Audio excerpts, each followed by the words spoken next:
Ngoja nikwambie kitu hivi, wewe ukiwa mwenye nyumba alafu kuna mpangaji, kodi yake ilishaisha, ukienda kumtoa unamtoaje? Na umeshatoa notice ya miezi 3 ilishapita, mnabembelezana. Ana haki ya kukaa huko? Ana haki? Hakuna nguvu yoyote ya giza iliyo na haki ya kukaa, si tu kwenye mwili wako, hata kwenye maisha yako. Mtu mmoja ananielewa? Haina haki. Kwa hiyo kama ipo, manake kuna mtu anailea. Mwenye nyumba hajaamua kumtoa mpangaji haramu. Sema leo wapangaji haramu wote wanafurumushwa kwa jina la Yesu Kristo. Nafurumusha wapangaji haramu wote kwenye maisha yangu kwa jina la Yesu Kristo.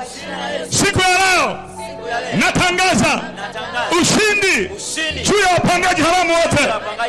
Hakuna atakayebaki. Ni siku ya uhuru. Piga kelele haleluya. Nataka uombe kwa ufahamu huo. Sio unahamishwa leo.